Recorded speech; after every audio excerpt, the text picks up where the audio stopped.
everyone present here. It's an absolute pleasure to welcome you all to the Leadership Innovation World Symposium hosted here at BNMIT. I am Hemshri Yogesha. I am Ashwini. And we are your MCs for today. Today's event is all about innovation, inspiration, and leadership.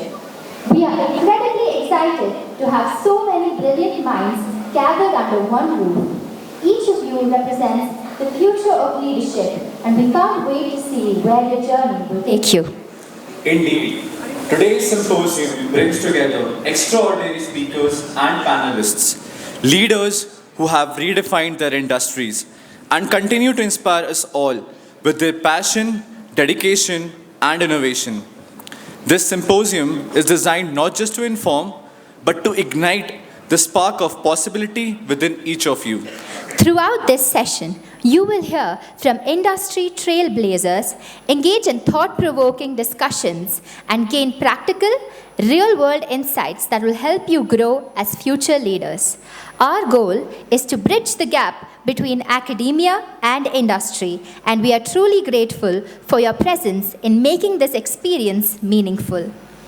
And now, to officially set the tone for today's event, it is our honor to invite the Dean of BNMIT College, Mr. Ishwar Mane, and Head of Media, Mrs. Vaishnavi Mane, to deliver the welcome remarks. Please join us in giving them a warm round of applause.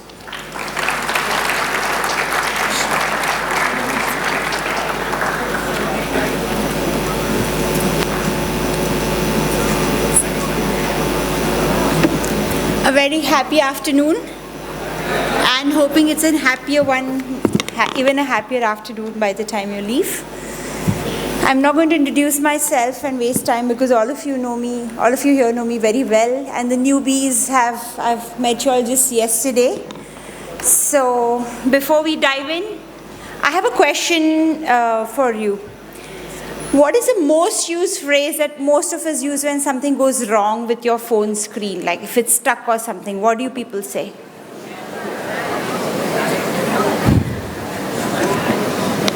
Yeah? Anyone? If your phone is like, what do you say, it's hanged or something like that, what do you do? What's the first thing that you do? Restart. Switch off and switch on. That's what we tell. And if your mom comes to you and she's like, something's wrong with my phone, what do you say? Ma, just switch it off and switch it on and it'll be fine. Right? But if only life and your future was like as easy as just rebooting your phone, right? We wouldn't be having this session today. All right, so I think today we are going to talk about what is really required and how we as an institution and the very illustrious panel that we have today can bridge the gap, right? You'll be hearing a lot of these words as a skill mismatch, we are bridging the gap, all of that in the seniors would have heard it, the juniors will continue hearing it for the next 4 years.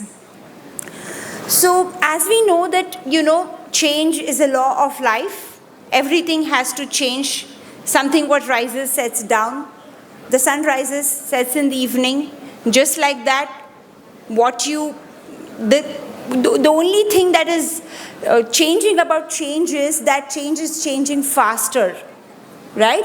The rate of change is it's faster than ever before.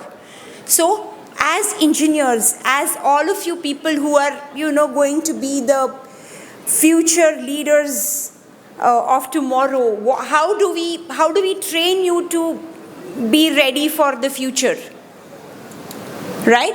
How can we make you future ready? Is the onus on us or it is on you?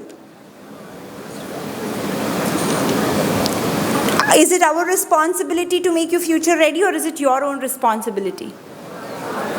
It's your responsibility? Yes, we all are very happy, no need of this forum at all. Right, no, but anyways, on a lighter note, why must you be ready for change? Why do engineers, you have to be ready for change, right? So we are going to have a lot of discussions about that. And I'll give you an example. Do you know Nokia? Have you all seen Nokia phones? Today, do you see them? Hardly, right? I'm sure in this whole auditorium there's not even one Nokia phone. Is there? No. Most of you are going to have an Android or an Apple, like an iOS device. What happened to Nokia? It was not relevant. They couldn't keep up with the pace of change of technology, right? What did Android and iOS do to us? The lesson that I want you to learn from here is, as engineers, we are not here to solve the existing problems, but we are here to solve the problems of tomorrow. You are here studying here in first year or second year of engineering to solve problems which are going to occur 4 or 5 years or 7 years down the line. So that's how quick you should be, right? So the first thing to be able to be future ready is you have to always be a learner. You have to continue learning, right? Continuous learning. Be a learner for life. That's one thing that we want to tell you right at the beginning of your academic career. And the second and the most important thing will be being resilient, right? What is the meaning of being resilient? Change is a law of nature. We already accepted that. Everything around you will change. The ecosystem will change. Your friends will change. Your teachers will change. Your mentors will change. Everything will change. How do we stay afloat through all of that, right? So first is you be a continuous learner. Second, the second tip of advice that I want to give you is be resilient. And the third advice will be your network is your net worth. Please remember that. As students, it's very important for all of you to start networking. Network with the people who have come here as panelists today. Reach out to them on LinkedIn. They might share something with you which you don't know, which we also, as academicians, we also don't know. That is why we had an interaction with them 1 hour before. They all have been very generous with their time to tell us what is happening in the industry. Because the industry needs you, we need the industry, and you need them, we need them. So it's a love triangle sort of a thing, right? So we all have to kind of adjust to each other. And more than adjust, you have to align with each other, right? So first thing, be a continuous learner, be resilient. Third thing is networking, because network is your net worth, right? Your net worth is not only the bank balance that you have. I know all of you yesterday had very, very clearly mentioned that you want to earn lots and lots of money, but that's not going to happen till you have a great network to support you to do so. So I guess to wrap up, I'm just going to say 2 lines. The future is full of unknowns, but if you learn to embrace change, develop a mindset of continuous learning, and do not be afraid to take risks, you will be more than future proof. You will be future ready, and that's what we at BNMIT want you to be. And I'm going to thank you, and I'm going to open the panel. And I think is Ishwar going to, yeah? I think yes. So I think we will continue with the panel, and I'm going to have Himashri take over. Yeah. Thank you, everyone.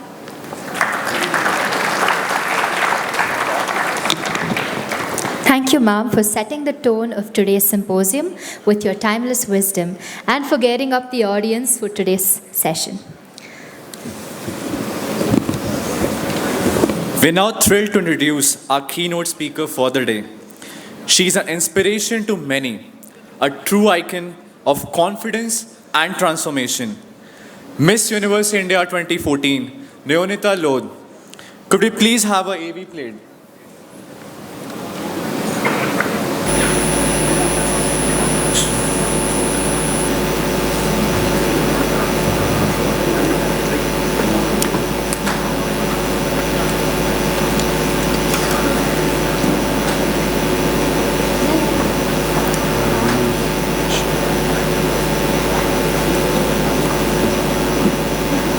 inspiring example of what's possible. Crowned Miss India in 2014 and representing the nation at the Miss Universe pageant, Noyonita has spent over 13 years mentoring and training women through her transformative workshops, Confidence Code. These workshops empower women to discover their unique potential by focusing on personality development, grooming, and confidence building. Noyonita believes that a confident, well-groomed woman who can communicate effectively can create endless opportunities for herself in both personal and professional spheres. Her expertise spans across pageantry, international training, and workshops for mothers and working women with one common goal: to help women step into their power and unlock their full potential. We can't wait to hear her speak about her journey and the impact of Confidence Code at LIW x BNMIT Symposium.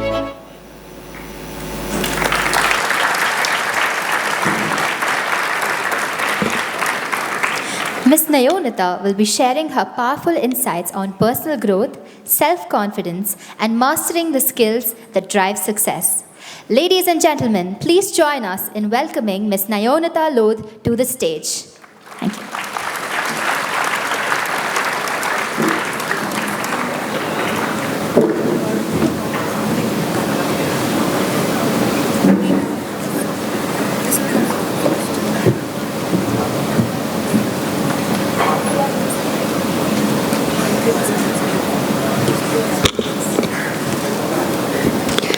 Okay, wow. Thank you for having me here, and thank you to each one of you for taking your time out and giving me your complete attention.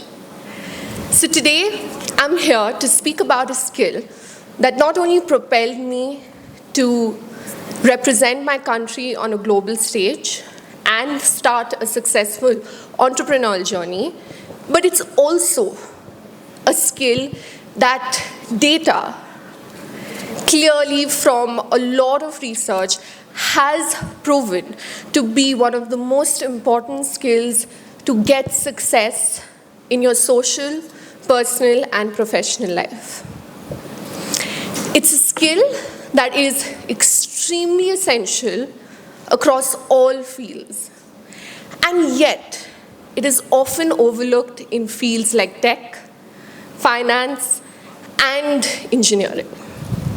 Any guesses what this skill could be? Anyone? Can anyone guess what I'm talking about?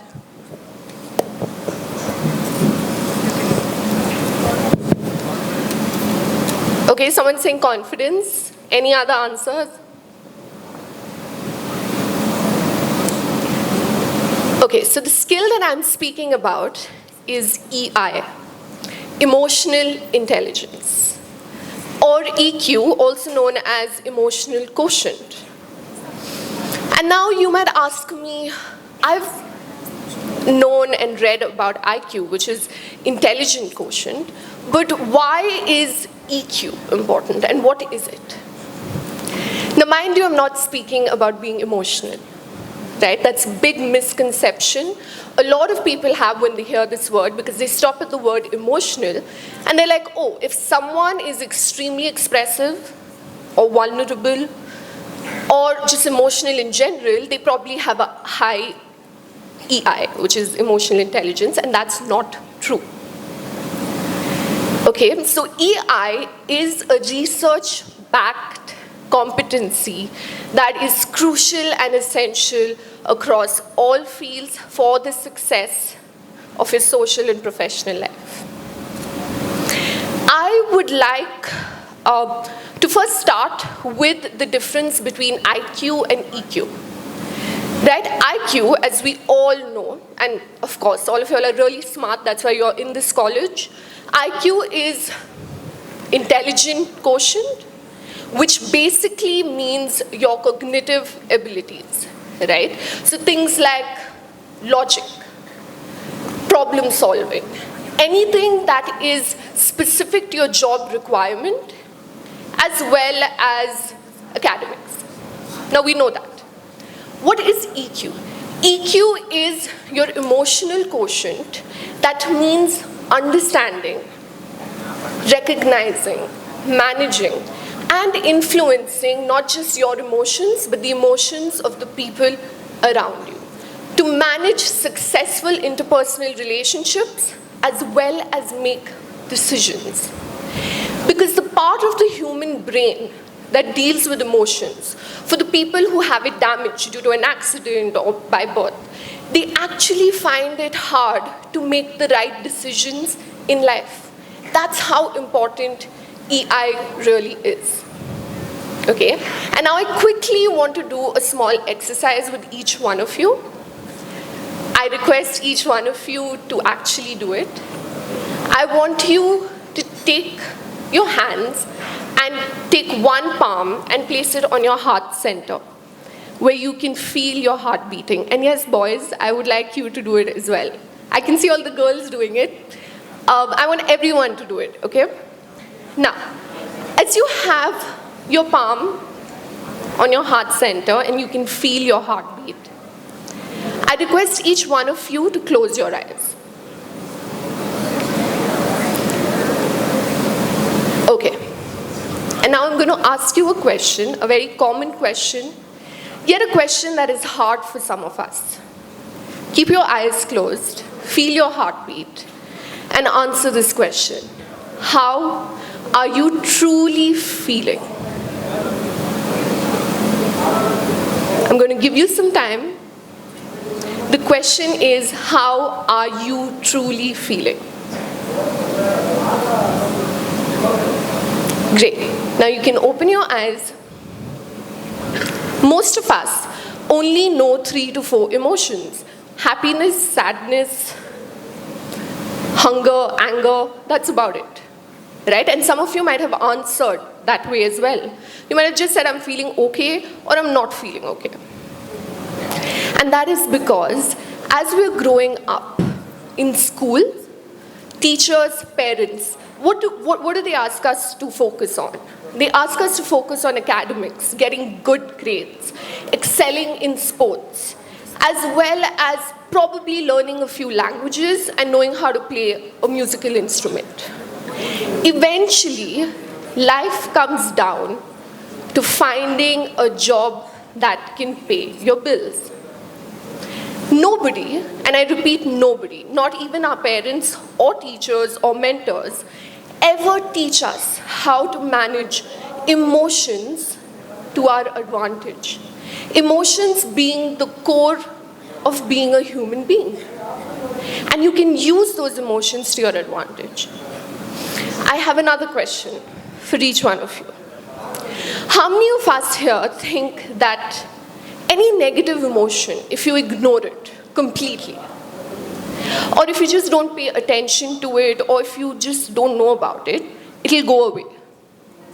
Raise your hands if you tell yourself that if you don't feel like this, it'll go away.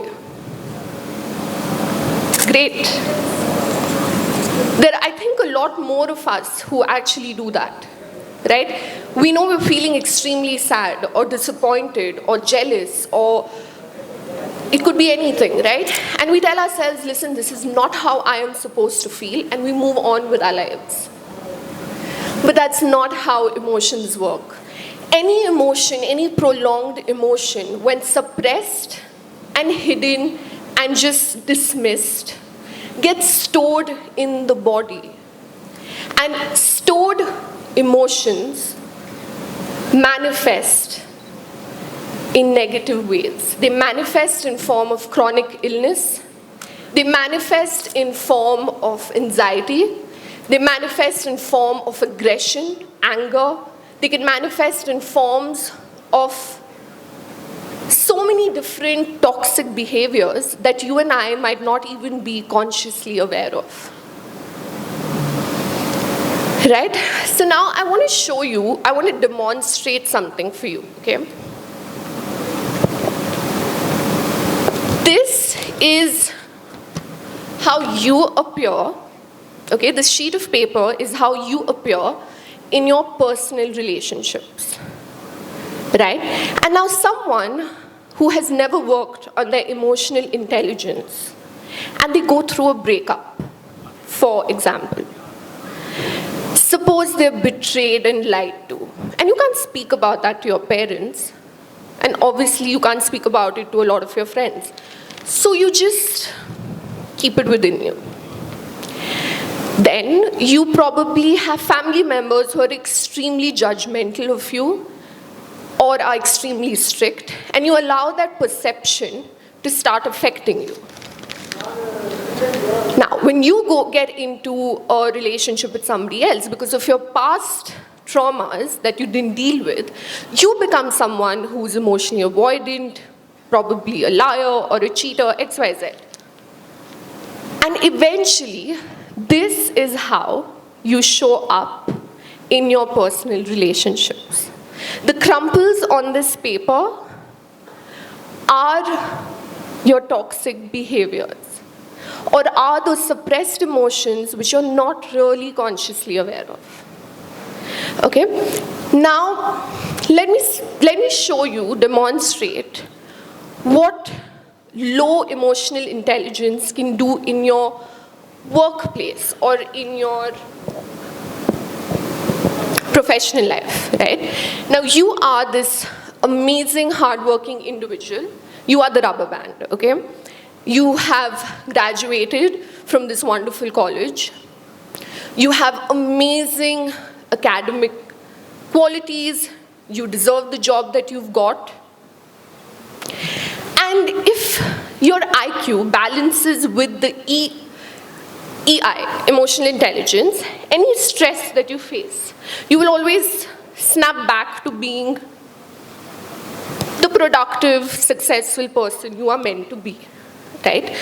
But if your EI is low, and it is something that you've never worked on, what's going to happen is this rubber band, as you face financial debt, as your boss probably shouts at you someday, or maybe you just have crazy deadlines that you have to meet, right?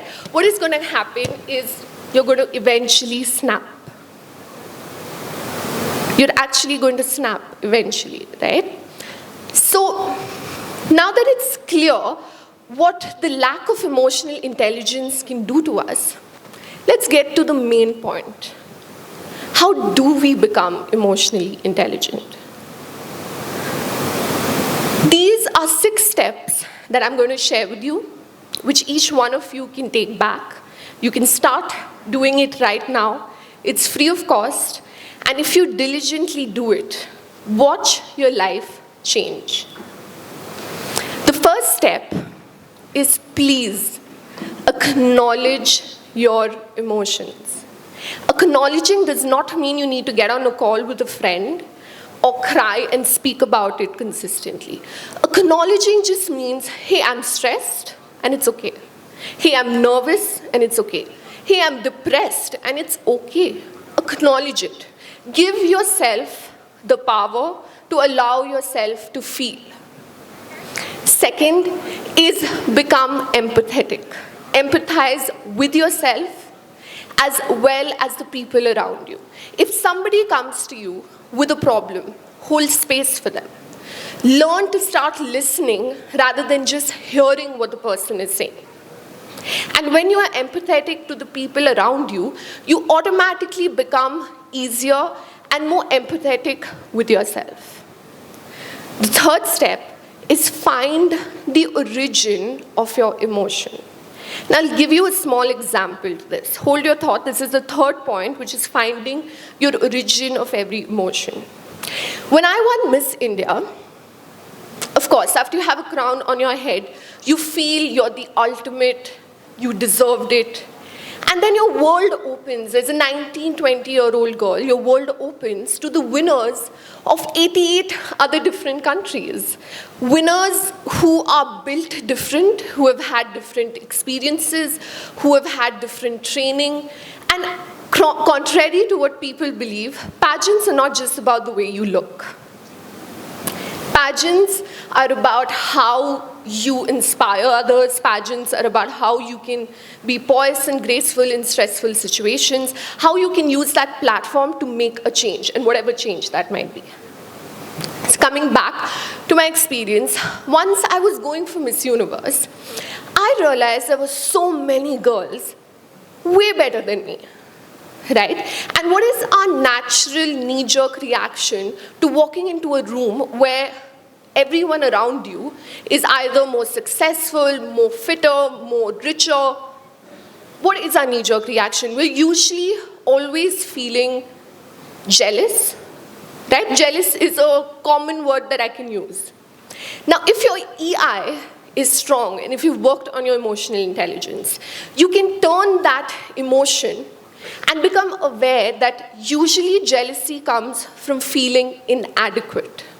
When the person sitting next to you is scoring more than you, use that as a motivation to, like ma'am said, constantly learn, right? Because constantly learning is a foundation of emotional intelligence. The girl next to me is way fitter or is way more intelligent than me. I'm not going to go back with jealous feelings and put my self-esteem down. Instead, I'm going to use that as a motivation to learn what I don't have that someone else does. Right? So that is how you find the origin of every emotion that you are feeling that probably is negative. Fourth point, accept your emotions. No emotion is good or bad. You cannot have positive emotions if we did not have the negative ones. And people who tell you that, oh, you should always be happy, you have a roof over your head, you're going to college, why aren't you the happiest person? You don't need to be the happiest person. You do you. For whatever reasons you are not feeling the best, accept it. Okay? The fifth point is offloading. Now, we as humans, even if we're not expressive, we have all of these emotions boiling within us. And the best and the safest way to offload all of that is to journal. Now, I'm sure a lot of the boys here, I'm not being gender biased, but girls tend to keep journals. Most boys don't. So no problem. What you can do is just take out your phone. And you don't have to do it regularly. The day you're feeling extremely numb or extremely stressed out, take your phone out and word those emotions. Decompress yourself. Right? So that is how you offload all of those emotions in the safest way without projecting it onto other people. And the sixth point and the last point is if you follow these 5 steps, what's going to happen is it's going to become easy for you to handle emotions. Please remember this quote, it's not about what you feel, but how you react to your feelings. An employee or an intern under you is pathetic in their work. Instead of showing that anger, be angry, you have a right to, but manage it in a more productive way. Right? So that's what handling emotions means. I'd also like to share emotional intelligence used in professional settings, right? Indra Nooyi, who is the CEO of Pepsi, what did she do? She wrote letters to the parents of her top executives, saying what? Showing her gratitude for their children's contribution and what they were doing in the company. Now, this is a perfect example of using emotional intelligence to build relationships, even though she was at such a high position. She connected with emotions. Another example that I can think of is Satya Nadella, who is the CEO of Microsoft. He has a son named Jain, who was born with cerebral palsy. And that taught him how to be empathetic to other people's problems. Right? And how did he use that in his professional setting? He took empathy, and he states this in his book called Hit Refresh. He attributes the success and the collaborative nature of Microsoft's innovation and success to the use of emotional intelligence skills. So you have proof there of how important it is even in your profession.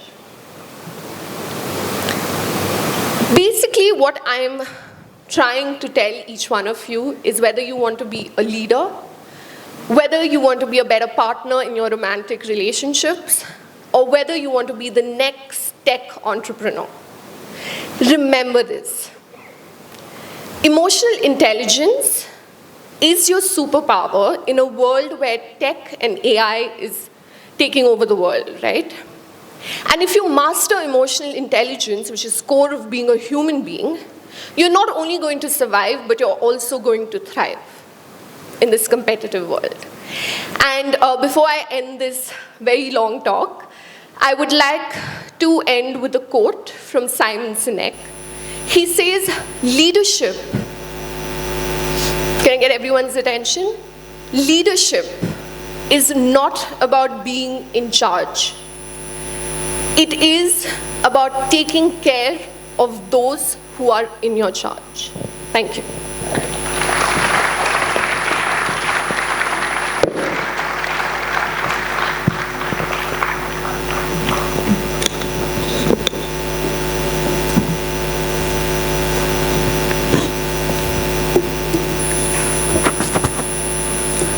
Thank you, Noyonita, for those inspiring words. Your message on personal transformation, self-confidence, and emotional intelligence has truly empowered and motivated all of us here today. Next up, we have the much-awaited, dynamic panel discussion that promises to be insightful and thought-provoking. Our panelists today represent a variety of sectors, from AI to drone technology, and they will share their unique perspective on mastering future skills. I'm beyond excited to introduce today's panel discussion moderator, Ms. Jeevitha P. Raju. Jeevitha is an innovative educator with over a decade of experience and having trained more than 500,000 people. Yes, you heard that right. Students, teachers, corporate professionals, you name it, she has made an impact. She is a Triple Crown awardee at Toastmasters International, has represented India on prestigious global stages, educational summits, is affiliated with Leaders Excellence at Harvard Square, and she has brought their world-class training to India. Jeevitha is the founder of Leadership Innovation World, a company with a bold vision to shape the leaders of tomorrow. So, get ready for an exciting discussion. And let's give a huge round of applause to our moderator for today, Ms. Jeevitha P. Raju.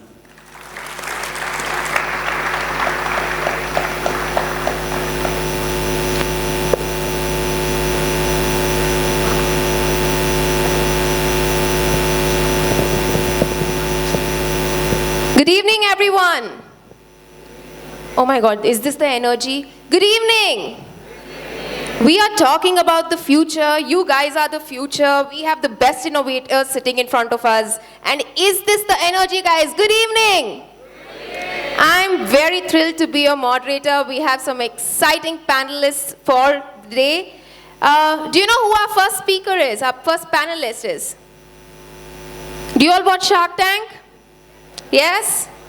So, can I have the AV, please? Our first panelist for today In the world of technology, is a few someone who's innovators truly push the boundaries inspiring. of possibility. Today, we introduce one such you can leader, watch the Besta AV. Prem, founder of Vecros. From his early days at IIT Delhi, where he developed his skills in aeromodeling, Prem's passion for drones led to a groundbreaking achievement. Drones that can operate in GPS-denied environments. What was once deemed impossible is now a reality, driven by his dedication to innovation. As the driving force behind Vecros, Prem has transformed the drone industry. Under his leadership, Vecros has advanced autonomous drone technology to new heights, enabling operations in challenging environments with unmatched efficiency. With backing from partners like IIT Delhi, NSR Cell IMB, and NVIDIA, Vecros is redefining the potential of drone technology. Prem gained national recognition when he appeared on Shark Tank India, introducing millions to the future of drone technology. His relentless drive continues to reduce deployment Symposium. So can I invite Prem to join us on stage as a panelist?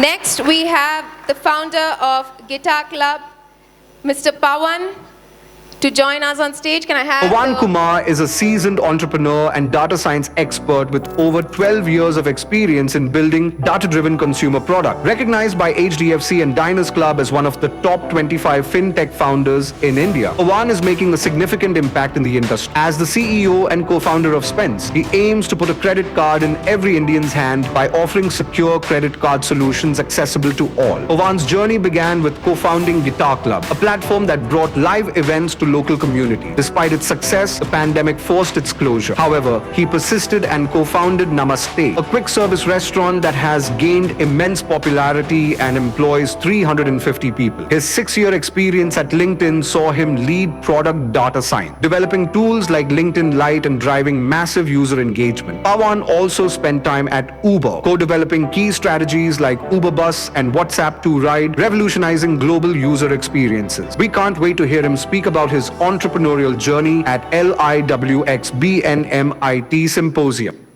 Put your hands together and help me in welcoming Pawan. Our next panelist is the driving force behind Fyno. Can I have the AV, please?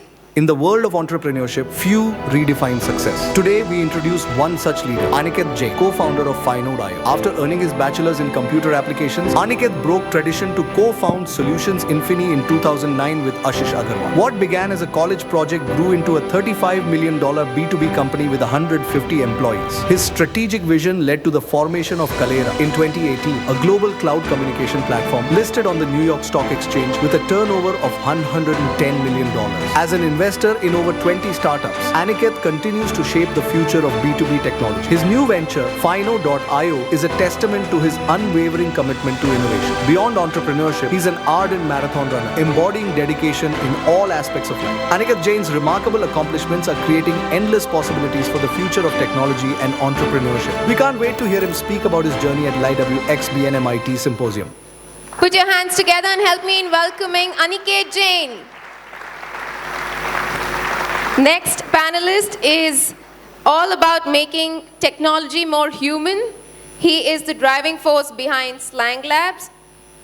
Can we have the AV for Jayram? In the realm of technology, a few visionaries redefined the boundaries of innovation. Today, we honor one such leader, Jayram D. Mahale. With over 20 years of experience at global tech giants like Facebook, Apple, IBM, and Blue Coat, the founders of Slang Labs are driving the future of Gen AI. Previously, they founded Little I Labs, Facebook's first and only acquisition from India. As head of product at Slang Labs, Jayram has transformed AI technology, making it more intuitive and accessible to millions. His groundbreaking work sets new industry standards and elevates user experiences worldwide. Recognizing the need for seamless communication between humans and technology, Jayram pioneered solutions that revolutionized how we interact with our devices. His leadership inspires excellence, fostering a culture of innovation and collaboration. With his eyes on the future, Jayram continues to shape technologies that will redefine our digital landscape. Today, we celebrate Jayram D. Mahale, not just for his remarkable accomplishments, but for the endless possibilities he brings to the future of technology. Can put your hands together and help me in welcoming Mr. Jayram. A big round of applause, please. And last but certainly not the least, I am thrilled to introduce our final panelist for the day, Vignesh Kumar. Can I have the AV, please? In today's fast-evolving tech landscape, artificial intelligence is at the forefront of innovation, and leading this transformation is Vignesh Kumar. Vignesh spearheads groundbreaking AI-driven digital transformation initiatives that are redefining the industry. Recognized as a LinkedIn top voice for 2024, his influence extends far beyond the boardroom. A seasoned TEDx speaker, Vignesh has inspired audiences on global stages, sharing his insights into the limitless possibilities of AI. With over 18 years of experience across SaaS, PaaS, and IaaS, Vignesh brings a wealth of knowledge in AI, cloud computing, and strategic consulting. His commitment to innovation has driven success at companies like VMware and Dell. He mentors the next generation of tech leaders and advises global organizations on AI strategy. We can't wait to hear him speak about his journey at LIWX BNMIT Symposium. We welcome Vignesh Kumar. A big round of applause for him.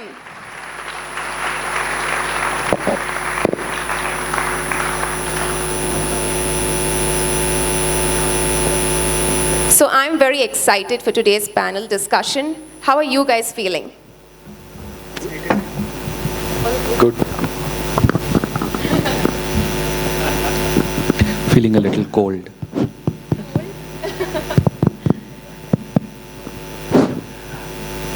Okay, so let's start. Are you all ready? Yes? Okay. Students usually, when they start their career, they're confused. What should they specialize in? Should they generalize or specialize? Should they be open to explore? What's your take? Pawan, would you want to address this question? Sure. It's a great question. I think this is a question that I had roughly about 16 years back when I was sitting, like most of you who are sitting here today, right, in my college, thinking about what should I do. Yes, I did get into engineering. I largely got into telecom engineering, and the confusion that everybody has, is this the right domain? Is this what we should be doing? And with about 15 years of work X, something that I've learned and I would want to share. I think the best path that you're going to design for yourself is not to specialize very early, is to be a generalist. Now I'll tell you why being a generalist is very important when you start off your career. All right? Your professional career is 40 years long, if you are lucky. All right? I recently read a stat somewhere that said the average age for retirement in the US today is 78 years, and the average life expectancy is 75 years. You're going to die before you retire. Okay? So if that is true, right, you better be doing something that you love. Right? So your first 3 to 5 years of your work experience, the first companies that you're going to join, the first few career opportunities that you're going to get, try and figure out what is it that you like. Now it's very difficult for you to figure out what is it that you're going to like, but you can figure out what you don't like, right? I have friends who started with me as engineers and later went on to become very good at sales, went on to become very good designers, went on to become very great marketers, right? You figure out what is it that you like doing, because for next 40 years or more, you're going to be actually following that profession, right? If you get stuck in a career that you don't enjoy, the next 40 years is going to be miserable. Think about it. So the first 5 years, like I've had the opportunity, I joined a company which was largely a services company, gave me an opportunity to try my hands at data science, product, marketing, a bit of sales. Then I got to know what is it that I don't like. Then as a process of elimination, I kind of removed some of them and then stuck to something that I could manage and enjoy. So I think my humble request for all the students here is figure out what you love, because you're going to be doing that for the next 40 years. Don't get this wrong. Thank you. So we all need to figure out what we love. And we spend most of our days, most part of our day working, like almost 8 to 9 hours.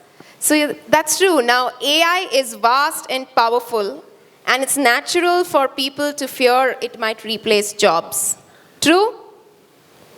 How should the young minds approach AI, and which sector or jobs will most likely be impacted?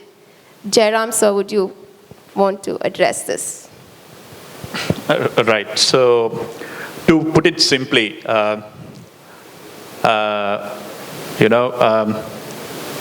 who built the AI, right? It's the human mind, correct? So, automation, robotics, eliminating jobs, this chatter and the fear, or in fact, that has evolved itself since last, let's say, a couple of decades, right? The industrial automation part, etc. Industry 4, if you might heard it. Not taking the jargon, keeping the jargon aside. The point is, when humans build a technology, right, it's for their own sake and own good, so that we as technologists, as humans, can, do good for ourselves, right? That's the whole objective of, building something called AI today. Or tomorrow, 10 years down the line, it could be something else. We are already talking about something called AGI, right? So that is going to be there, right? But the fundamental power of what we are, why are we in the technology field in the first place, and most importantly, with all this change, I think Noyonita alluded to, where change is only the constant, right? Is something boils down to the fact that how each one of you in your formative sort of professional years build yourself to thrive and adopt in this change. And more specifically, given that all of you are in the technology field, which is a fast-changing field, how do you present yourself so that you can adapt and thrive better? And I'll probably get into the details in a while, right? What does that mean practically for you? But broadly, I would urge you to not really fall for this thing of, AI is going to take jobs. Yes, it is. But it is going to take jobs that were relevant 10 years ago, right? But it is going to create more jobs. Now, your question should be, how do I make AI better, right? So that's where you should be heading to.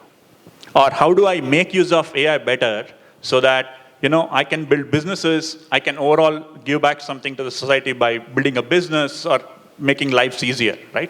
That should be the approach we should all be thinking around. Sir, we want to hear your take.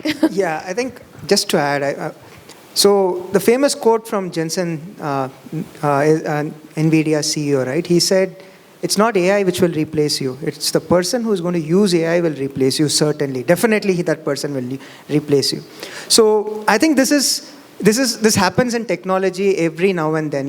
Whenever there is a major tectonic shift, you will inevitably hear that it's doomsday sort of a propaganda, right? Like computers, when it came, it was like as if, I still remember my father was telling maybe my job will be lost because most of the work that I'm doing looks like computer will do it. Nothing happened. He became better engineer and he started scaling there. But had he chosen at that time saying, no, I will not touch, I'll resist and not touch this so-called mouse to do my mechanical designs and all, I'm sure he would have lost his job and he would have become irrelevant. I think that's the same thing that's going to happen here. Yes, AGI is a different concept. I don't want to go deep into that at this point, or combine AI with quantum computing and then say what's the future going to look like. Let's just look at the next 2 years when you all are going to come out into the market, right? So being relevant with the technology is what the industry needs. So if you are using relevant technologies that is like powered by AI, I'm sure you're going to have enhanced roles in future. And for all you know, you'll enjoy better than what we all enjoyed when we came out. Amazing. I would want to ask Prem this question. The field of drone technology combines both hardware and software, right? How can students with degrees in core engineering, like mechatronics or mechanical engineering, integrate both aspects to excel in this sector?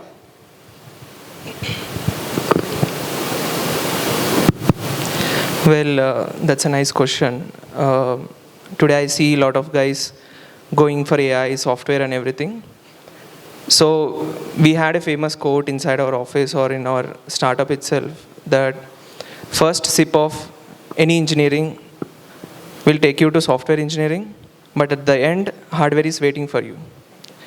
So today, the most valued company is NVIDIA, Apple, and then comes Microsoft.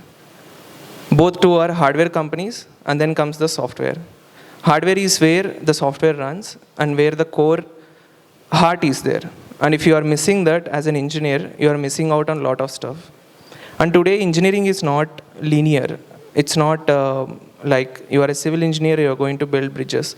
There are smart bridges, smart cities coming up. If you are a mechanical guy, you are going to put chip in every car, every truck, and everything that is moving. And if you are a CS guy, well, you have all these core fields to enable them. So it's not really about today what field you are in, or what discipline you have chosen to, and what you have not chosen for. Like I have just talked to your management, and some of them were saying that mechanical guys are those who chose not to go into IT, so they are in mechanical. But trust me, software is going to hit you hard. So when I went to IIT, when I opted for engineering physics, which is a very non-contemporary program, I learned coding because I wanted to simulate a pendulum. And that dragged me into programming. And that dragged me into programming drones. And to be frank, our IIT doesn't have aerospace engineering. It's all self-taught, and we used internet, alumni, everything left and right to build first prototype. And that is something that my college has never taught. But my college, what it ensured is that I have right connects and also right platform to grow. While everybody has it, I am the one odd out. And I feel out of 200 odd crowd here, if you are focusing on just your core knowledge or whatever it is, it's not enough. And you need to talk to other guys, other people from other departments, seniors or industry experts or anyone, or at least me, if you reach out in LinkedIn, I can definitely give you some 2 cents of mine, how I have switched from hardware to software and then back to hardware. I think that's where the future is headed. And given the skill, like, you have to learn a lot of stuff and also unlearn the love that you have for the core field and be a generalist where you are open to learn everything, because nobody is going to stop you to learn CS if you are a mechanical engineer. You just need to go and ask the professor, hey, can I do this for free? Or can I talk to this colleague of mine or my senior? I just want to code this out and want to do this. By just doing or trying out things, you are going to inculcate. And coming to the core field that I deal in, drones, it's not really drone that we operate. We are just putting your MacBook on drone. We are just making a PC that is small enough to go into every drone, so it is smart enough to fly. That's what we are doing, and that's what we have seen it for, and that's what we are getting funded or appraised for. So that's all.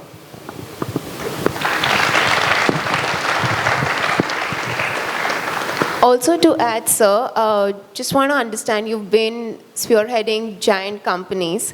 What do they look out, especially from freshers? That's like a mystery, because most of them apply for jobs and they don't get a reply, right? And they keep waiting, okay, what's happening?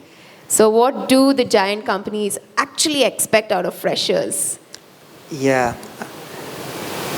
So if you look at it, right, like there are, especially the big companies, the expectation has changed dramatically in the last, I would say, decade. Maybe when I started, there was a template where we used to say that, okay, this is how a candidate would, we will select a person. By the way, I'm a mechanical engineer, so all the mechanical engineers in the house do not get dejected that can I transition into something called a software. It doesn't matter, okay? If you're an engineer, you always can figure out what's the, from a technology standpoint, you can do it. So just coming back to the question, right? Like in our days, when I started way back in 2003 and all, what the industry had a template, like you'll hire people with good IQ, not the EQ, and EQ was not even spoken those days, but good IQ. And then we were put through a very rigorous training, and then the smartest set of that lot were the ones who were chosen into the development projects. Okay, so that's how it all started for me, right? But what happened, I'm seeing this transition in 2012, 13 sort of, and now it's even accelerated, right? What's happening is that the expectation for you to come, land, learn, and then fly, that runway is dramatically reduced. That's the big change I'm seeing.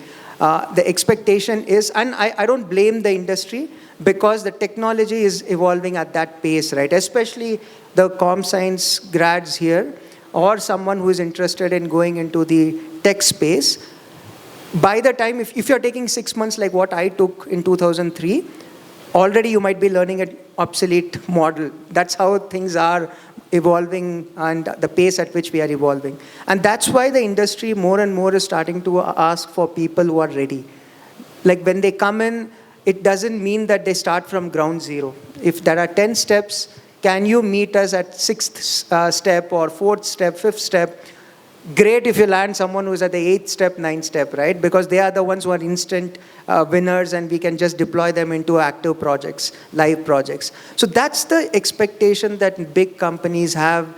It's no longer about just a degree or a tag that you bring to the table. Yes, it adds value, but trust me, the interviews are where things are getting more and more challenging. We really ask for questions which are very relevant, practical implementation of your theoretical knowledge, like what have you done like if someone says that I'm really curious to build let's say, deep learning, someone just comes and puts that on a resume. We just don't ask fundamental questions like, what is deep learning? Do you know neural networks? Do you know CN? Okay, let's leave the jargons. So we don't just go and ask the theoretical things, right? We ask like, okay, tell me, how did you choose, like when you went to build a neural network, what did you do? How does it differentiate from heuristics? How did you, I mean, just going deeper into the technical aspects, right? And those things can be very well explained when you have done something practically. Because the moment someone talks theoretical, by the second layer, we can identify that it's just bookish knowledge, right? And that's where I think some of you really need to be curious. Do not just expect the institutions and the colleges to just be the source for bringing everything together for you. The great minds that we hire or come into the industry are people who do a lot more beyond what is taught in the curriculum. They are either Kaggle score, they have a great Kaggle score, or they are like, they show multiple dimensions by going beyond what the college offers. So that's my only take. There's no big difference from a big company or a startup standpoint. I mean, the big ones today are actually startups of 2 years back. OpenAI was a startup. Like the Perplexity still behaves like a startup. Netflix few years back was small. Zoom was small. So all of these were very small companies, but the mindset that all these companies are looking for is someone who can just not rest on their college theoretical knowledge and try to come to the industry and learn in the industry. Thank you so much. Can I add a point to that? Also directly addressing this, I'm someone who's taken roughly 10 interviews a day for about 2 years, and I also get a lot of resumes from students. The first and foremost thing that you should avoid is sending your resume for a job without even having a subject line. Trust me, I get about 70% of emails asking for a job without a subject line. I don't even open them. First and foremost is good hygiene. Second, when you're applying for a job, you just don't send a resume, right? You have to show interest in what the job is, what is the requirement in that job, and how do you see yourself fitting into the job. Like in that email subject, if you can write, why do you think that you fit this job better? That already gives you a head start amongst the 70% other people that will get rejected directly. Okay? And the third thing is, you have to demonstrate. Job market is getting too competitive, right? It's becoming very, very competitive. You have to also demonstrate one key project, like sir was saying, right? Your Kaggle scores. How have you been able to apply your learnings for a real world problem? And how can you kind of attribute that to the requirement that somebody is actually added, right? So these basic hygienes are super critical. And if you really want a response, I think Jeevitha was asking this question, most of you don't get a reply when you apply, right? This is a common problem. I worked at LinkedIn for 6 years. You know, for a job, how many job posts happen? Like one job would get close to 2 lakh applications. Is it humanly possible for somebody to actually reply? No, they're not going to. The only resumes that stand out get a response back. And trust me, 90% of the resumes that get sent don't even match the job description. Somebody would have in the job requirement said, you need to know Python. Your resume wouldn't even have Python written. Have you all been there? You just look at a job saying, oh, engineering job, I'll apply, right? Don't do that mistake, right? There are, outside of human evaluation, there is something called an ATS, right? Automated tracking systems.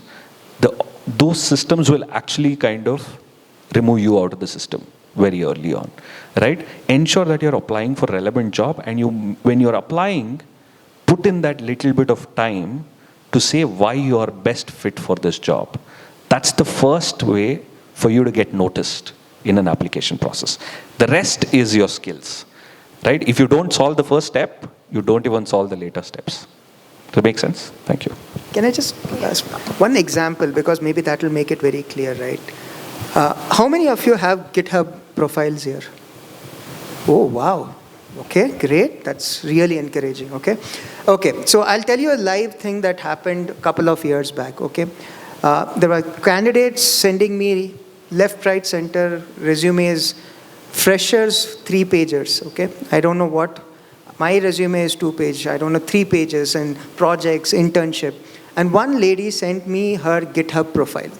LinkedIn, she pinged me and said, sir, I love your role. This is my GitHub profile. Have a look at my work. And guess who got the job? Out of 120 resumes that were shortlisted, we didn't even go through that. Here was a person just as young as you. She had just reached out to me. And her GitHub profile, when we saw what kind of work she had done, is what really, I mean, there's no substitution for that profile, right? Like everything else on a resume becomes immaterial the moment you see what actual work she has done. So that's how things are changing, and that's how fast things are changing, where people really are getting great jobs by just having a very, I will not say casual, but very targeted conversations, because they know I want to be working for this person in this role. I found this particular role very interesting. Let me reach out, and here are my digital assets which will back me. That's how focused things are getting, and try it out. I'm not saying all of you need to, again, it's not a rat race that I want to set out here, but all of you should at least have multi-dimensions when you're coming to the market, right? So try it out. Just an example. Not to be followed like it's not like a rule book, but just wanted to tell an example that how practical things can really add a lot of weight when when you're asking for a job to a person. Okay. Amazing. So, but now when we put the job description and then give a nice prompt, give me a resume out, I think we even get that right. AI is solving that that problem.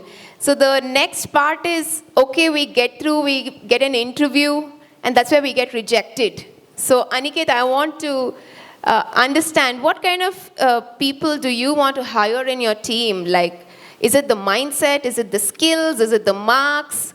What matters? Or the courses that they have done, like all the courses that they put up on LinkedIn, that really matters? True? Yeah, sure. Thanks, Jeevitha, for asking this question.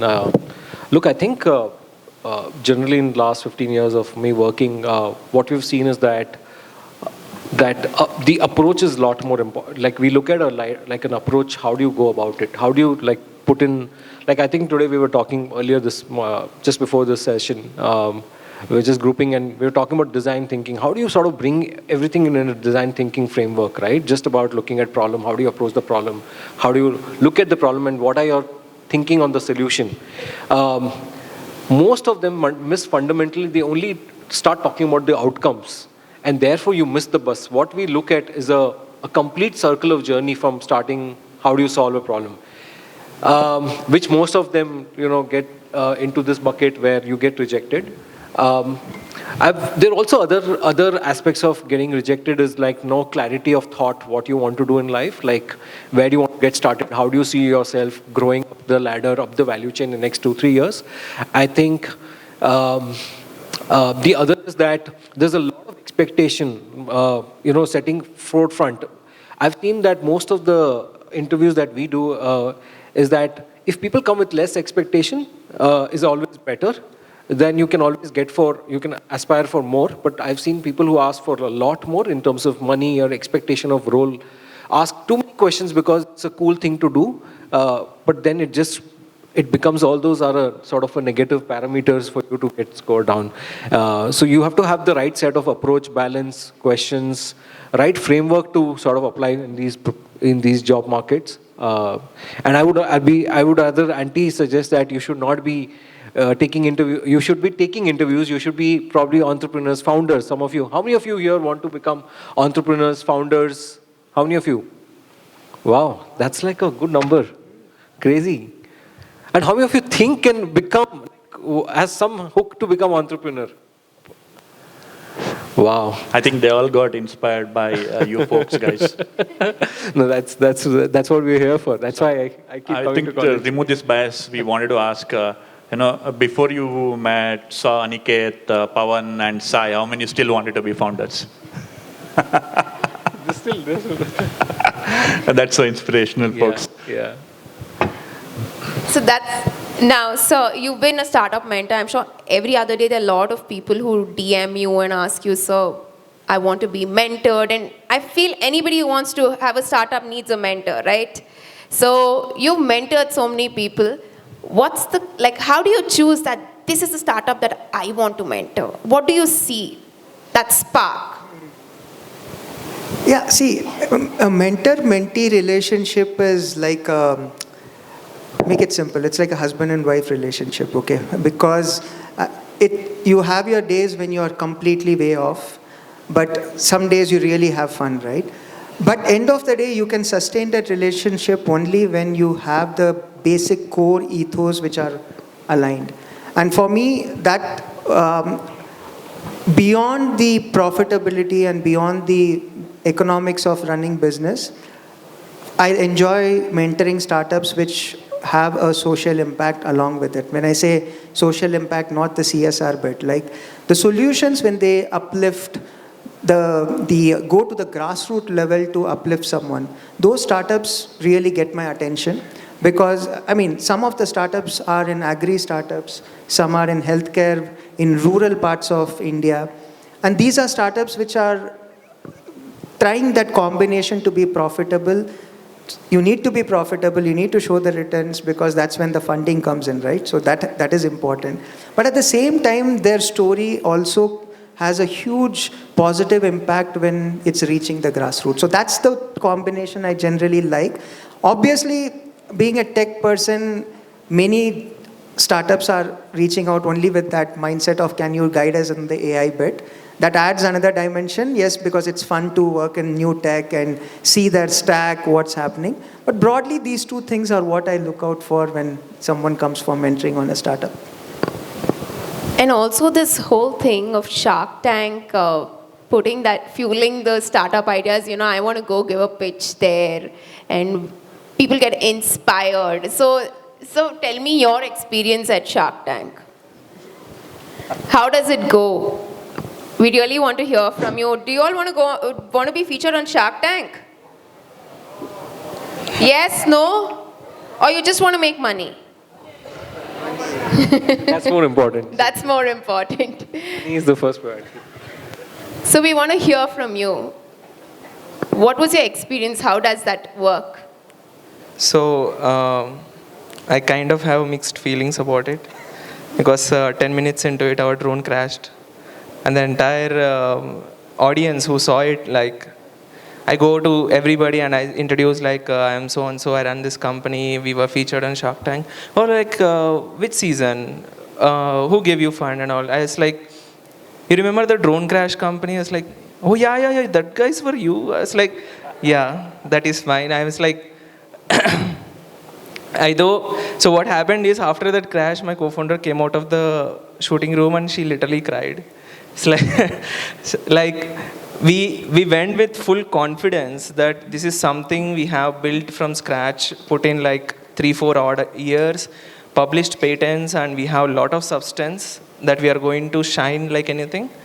But in first 10 minutes, we gave a pitch and we expected the bot to do everything as required or as programmed to do.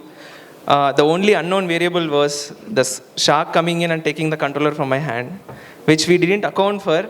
If at all, it would have accounted for, maybe the situation would have been different. I think life is like that, like things take U-turn or sudden changes unexpectedly. And the editors were also not shutting down their cameras. They were like, okay, go on. So we were like, we were literally, I mean, like, drone crashes are usual for us. Like, we had like 100 or maybe odd, because it was a 12th iteration that we did for our drone. But the crashing on national TV, the pride that we had, is like pushed our enthusiasm, and we just forgot about it. And we were there, and even the sharks were also like not like what was portrayed in the episode. Like, they have added good sound effects, but it was not like that. It was really chill, and sharks were also like, hey, see, it would have been better if Anupam got hit. So they were joking about it, and they were like, guys, if it hits, next thing is hospital in Shark Tank. So But anyways, that was the experience. First 10 minutes, we were so depressed. We pulled up. We tried to answer a lot of questions that were asked for us.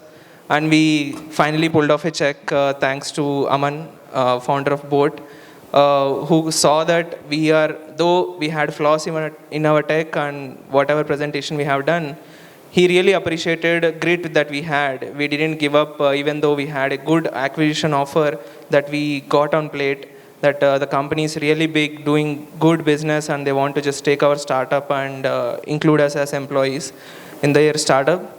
But we said no to it, and it took a lot of courage because we went from a team of 30 to 4 when we were presenting to Shark Tank. We were running out of cash. My co-founder was like, we are a drone company, Shark Tank is for beauty products, so-and-so products, why are we going on Shark Tank?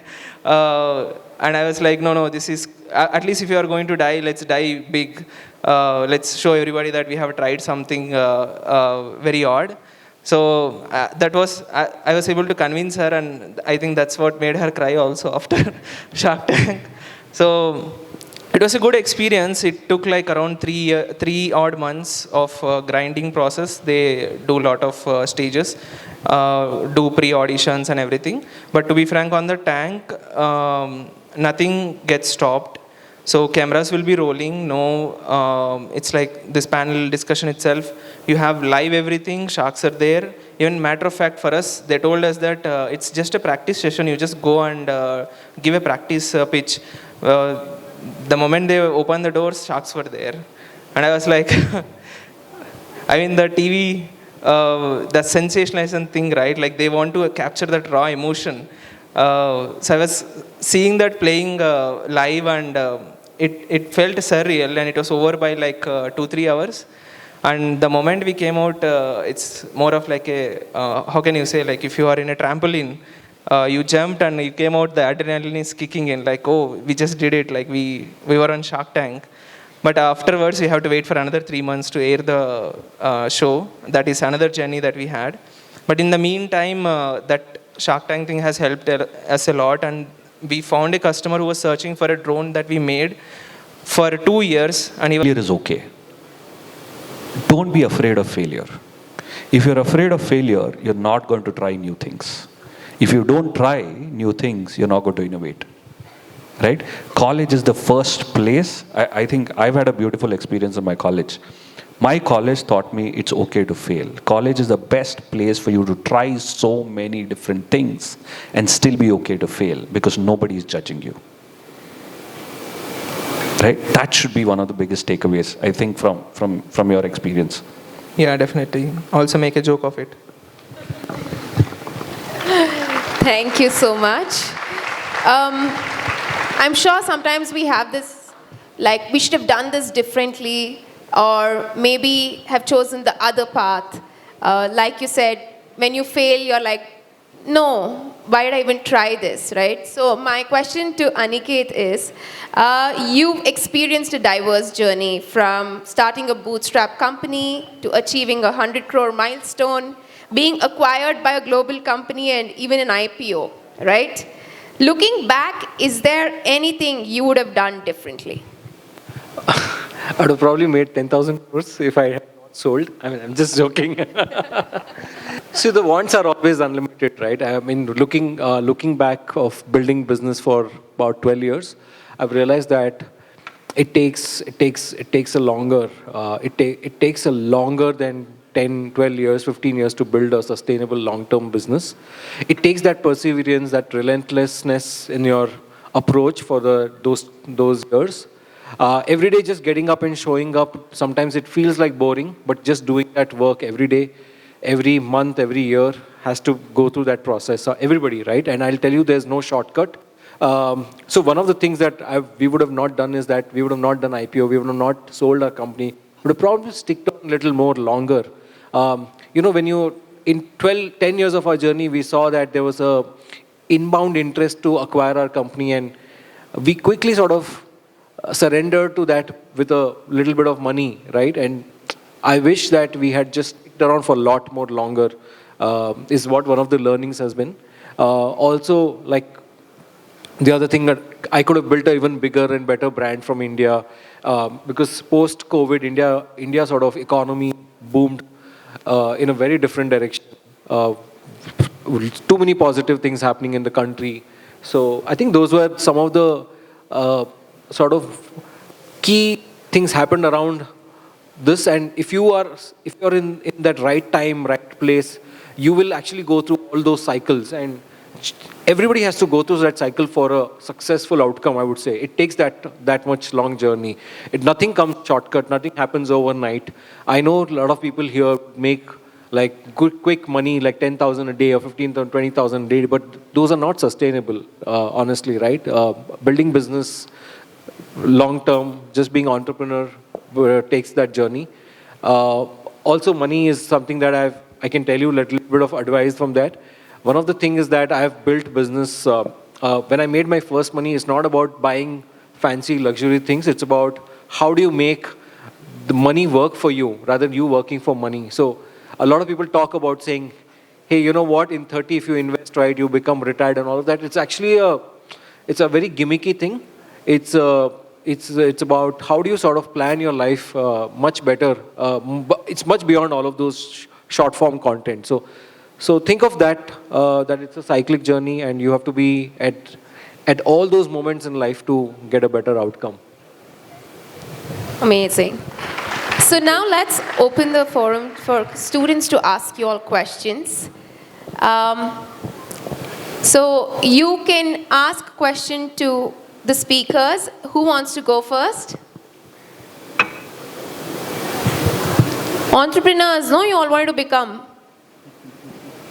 So think of a question that you want to ask. Who wants to go first? Can I have the mic? Raise your hands, guys. Yeah.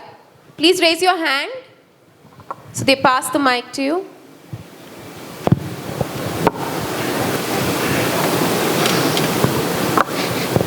What's the first skill that an entrepreneur should have? Risk-taking, right? Risk-taking. Yeah.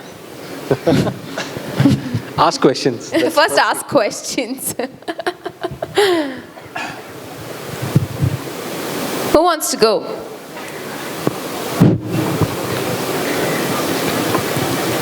Maybe we should start asking questions. Yeah? Yeah. Okay, let me begin with that. I know it's a post-lunch hour, and you have been listening to us patiently, right, for over an hour. I really appreciate that. So just to make it hopefully interesting, so who all of you know AI, right? I mean, not the coding, etc. part of it, right? What AI is, right? When I ask you, what comes to your mind? Quick shout out, please, or raise of hands. What comes to your mind? And I say, what is AI? Tell it out loud. Jarvis, okay. Oh, excellent. Wow. ChatGPT. Anyone else?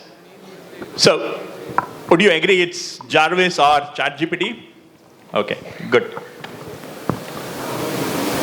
Now, all right. So, how many of you have used anything that you think is AI outside of ChatGPT? Raise your hands. Not talking. Yeah. Yes, please. Could you please tell me what was that? I think it's an autocorrect. Excellent. Excellent. Anyone else? It's an autocorrect. Yeah. Excellent. Thank you. Anyone else? Please feel free. There might be things that you know which I may not know or we may not know, right? I want to ask the question to Besta, Prem. So, okay. Yeah. Like, what made you the thought which gave you to make the drones and to help the people out? Like, what thought gave you to make it a huge brand out of it? Thank you for the question.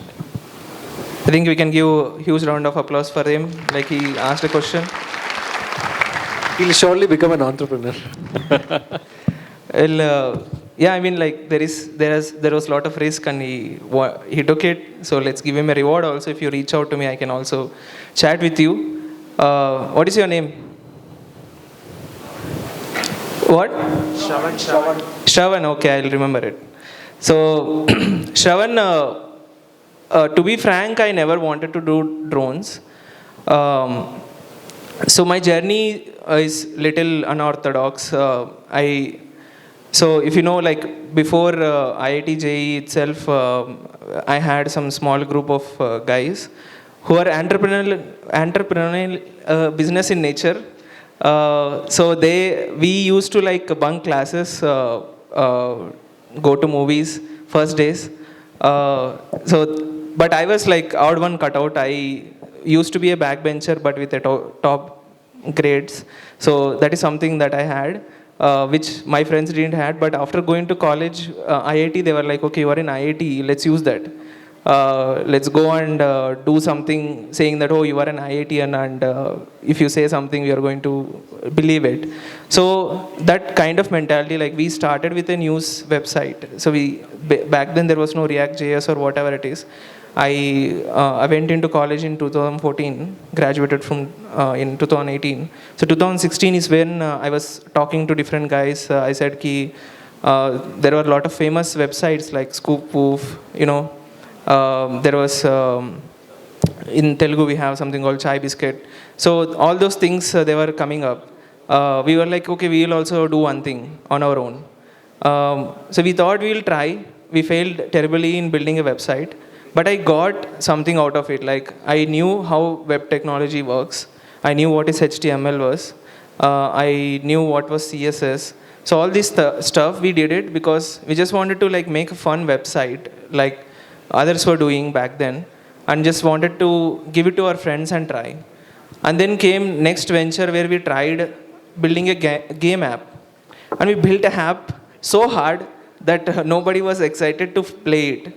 And they were like, guys, build something that we can play. They were like, after 10th level, reaching 11th level is like next to impossible apart from us, where we added a cheat mode. But anyway, they didn't know about it, and that also failed.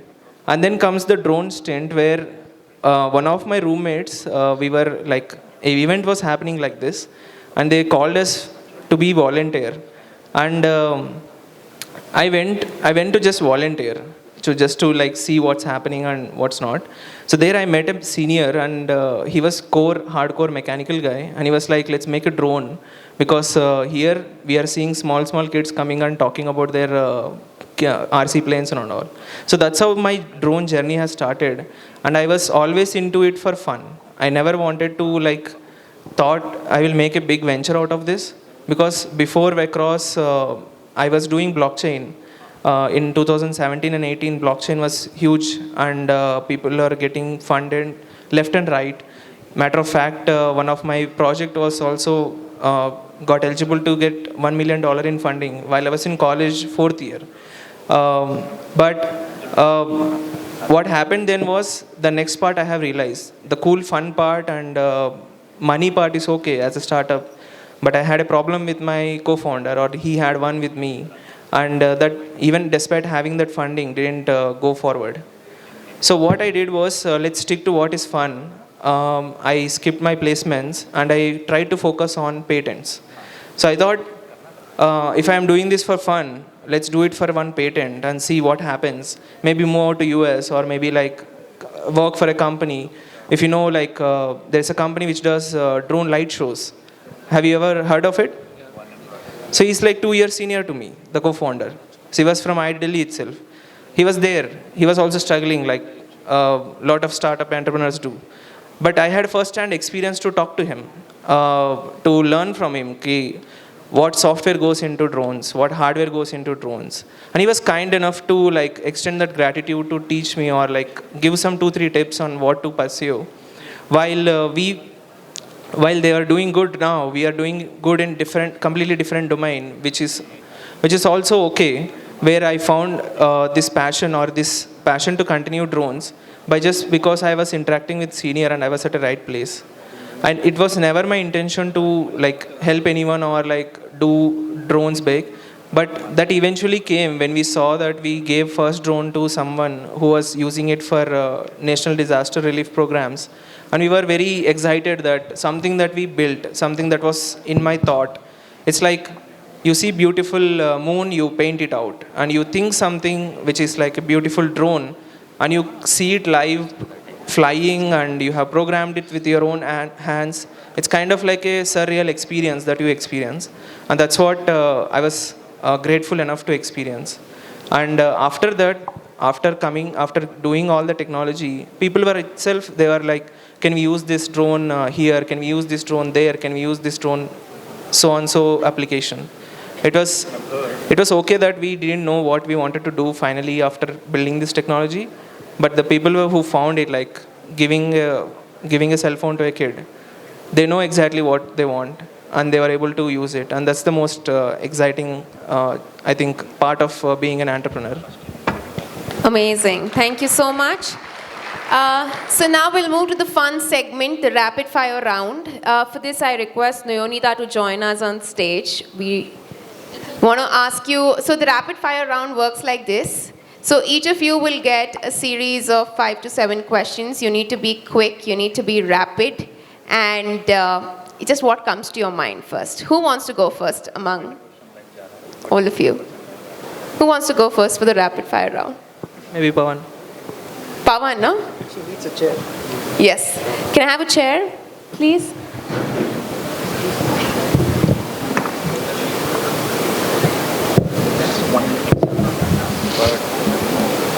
Pawan, no? Sure, yeah, why not? Are you all ready? Just remember, nothing in life is rapid. Huh? The slower you are, the better you are.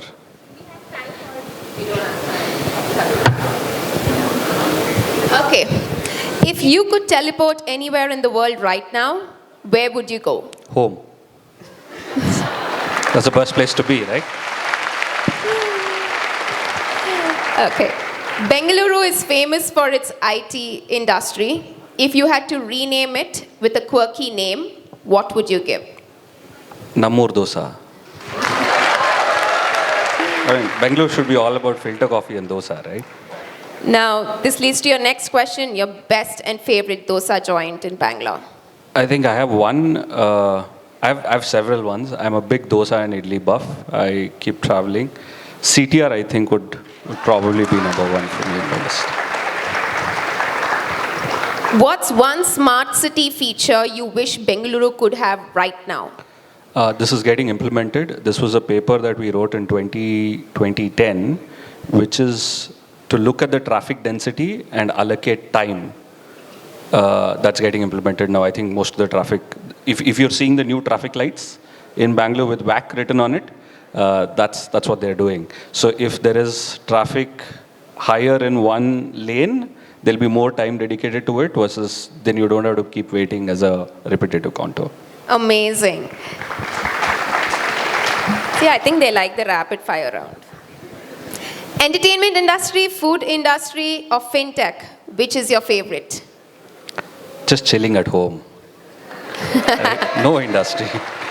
No, you've been a part of all the three. I think the industry is agnostic. Problem solving is what is interesting, right? I could be a dosa man one day. I wouldn't mind. You know, have you all tried Namaste Cafe? Yeah? Okay, I'm not promoting, but anyway. Hiring or firing, which is a tougher decision to make? Firing is a very, very tough decision to make. Most people don't think that is it's tough, but people who hire know firing is very, very difficult. So that's why they don't hire as fast. Okay, your last question, getting a startup idea or raising funds, which one is difficult? Finding a startup idea is more difficult. Okay, thank you. Can we have a round of applause for Pawan? Who wants to go next? Okay, Aniketh. Ready? Yeah. Which startup CEO do you admire the most? Startup CEO I admire the most. I've been admiring Narayan Murthy sir. That's my inspiration. And second is Ratan Tata. These two are people that I admire a lot. Yeah. Okay. Which Bengaluru cafe is your favorite for meetings? Oh, actually, so by the way, I can tell you that I actually don't go to any of these big joints like Starbucks and all of that. I used to go to this interesting place called MDP Coffee House, which is shut now. But that was like a 20 rupees coffee where you can sit and talk.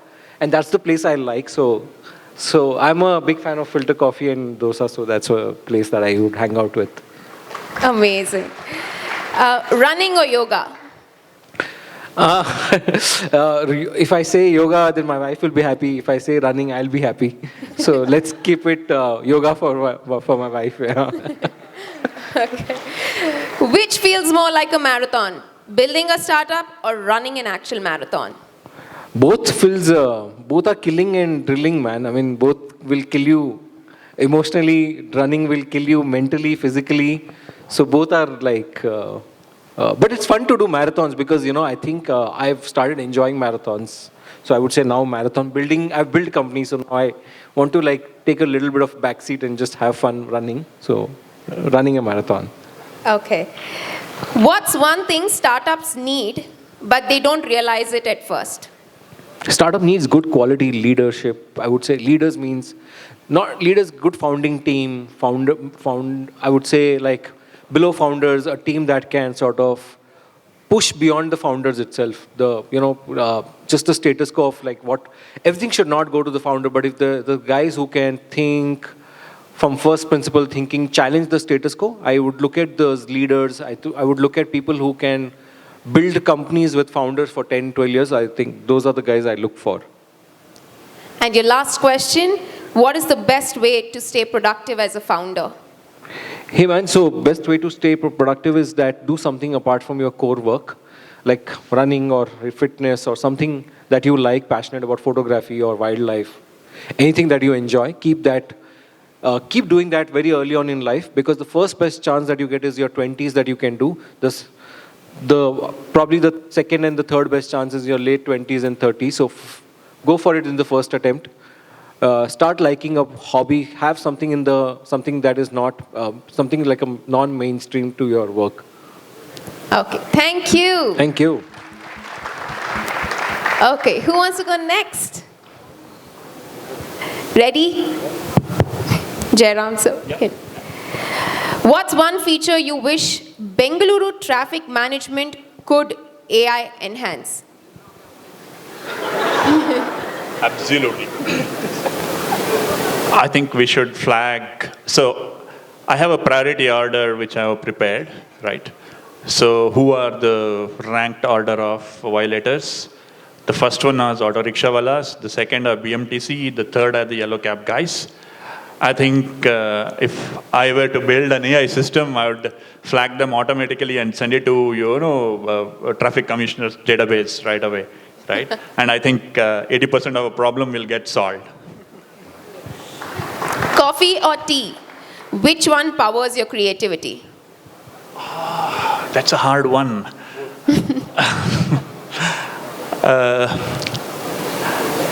I would say both, because I'm a half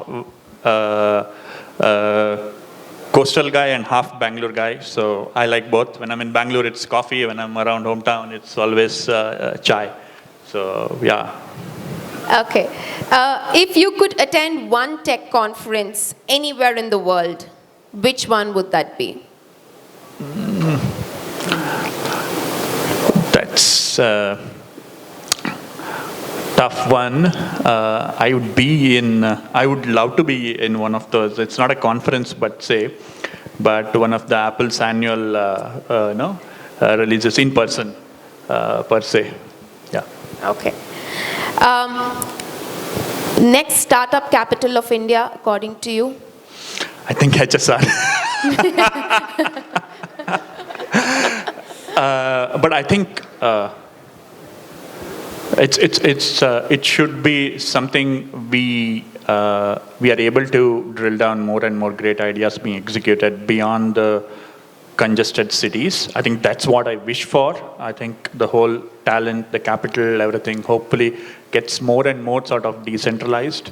So there is more diversity of ideas, and also the whole trend is more impactful on the ground. I think that's what I wish for. Netflix or YouTube for unwinding after a long day? I think I shouldn't be answering in front of this crowd. I should say I don't do any of this.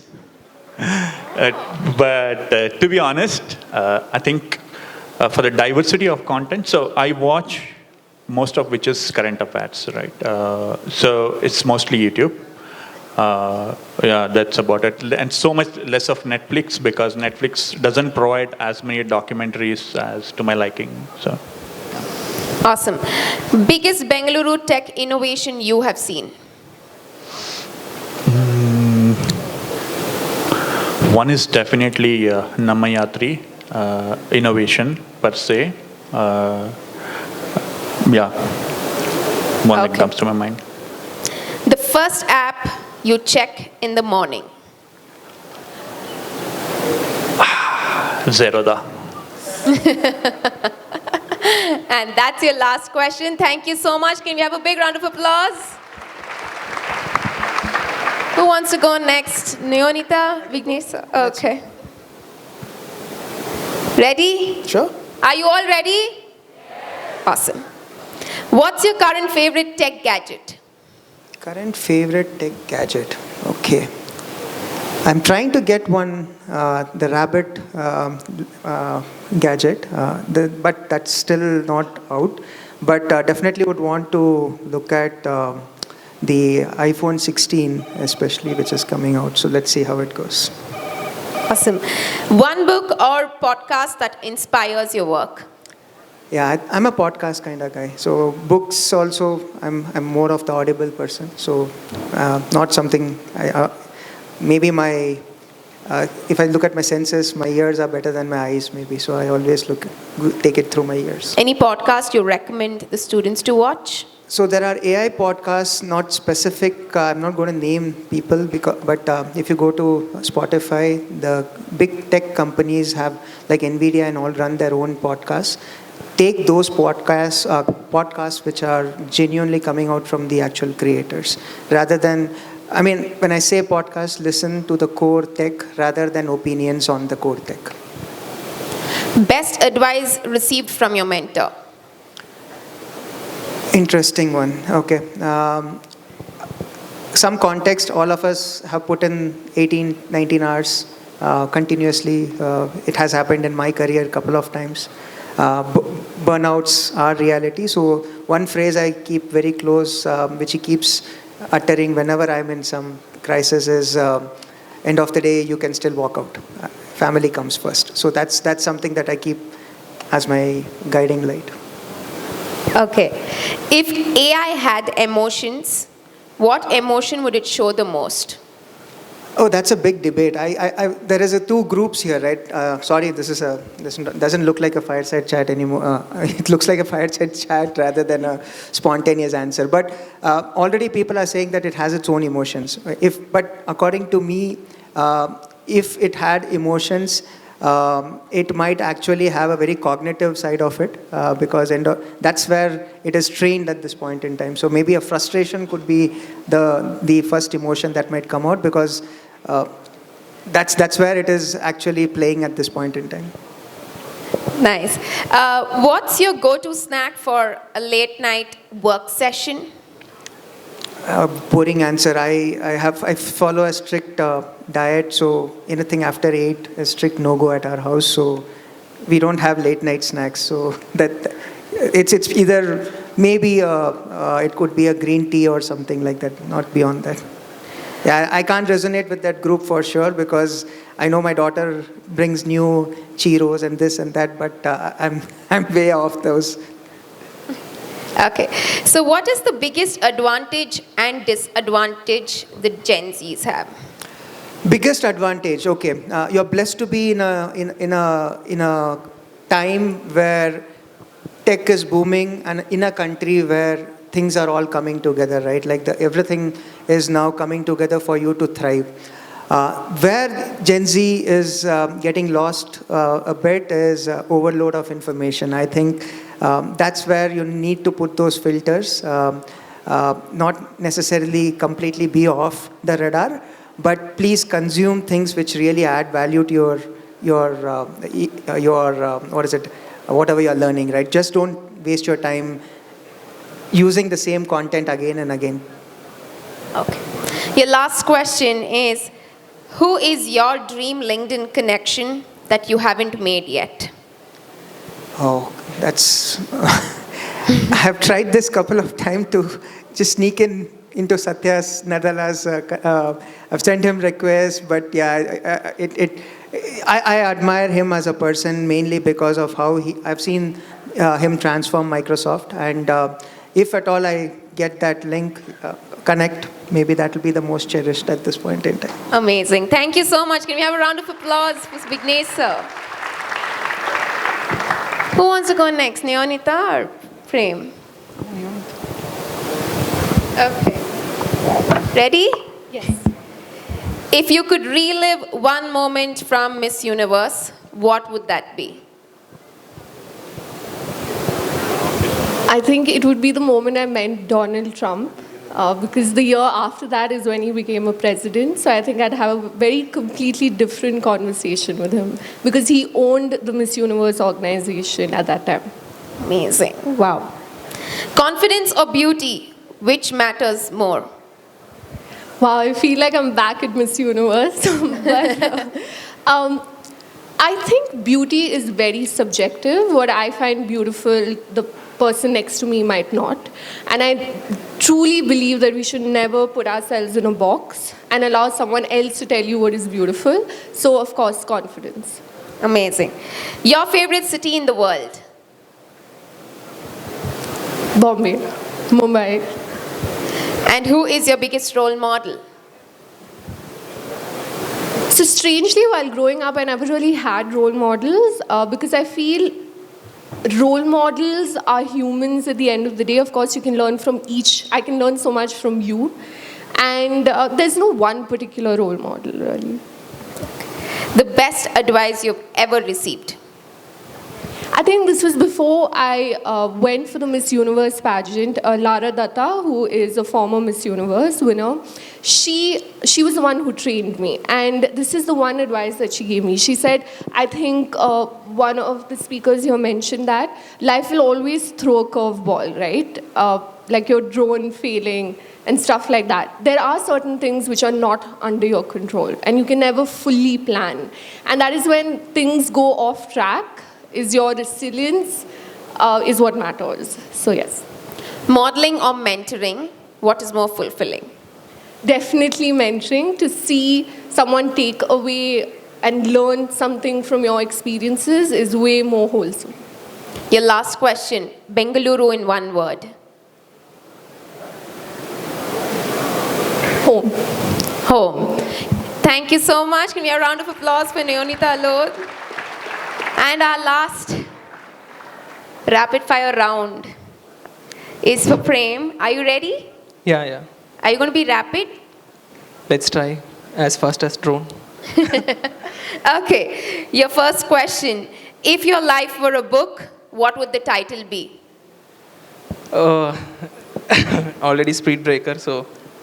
Oh yeah, Speed Breakers. Speed Breakers. What is the most exciting thing about being featured on Shark Tank? Just one word. I'm not famous yet. Okay. Favorite movie that involves AI and robotics? Iron Man.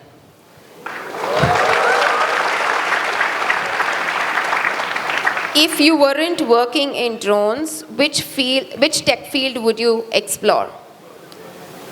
I would create drones again. Okay. As a field.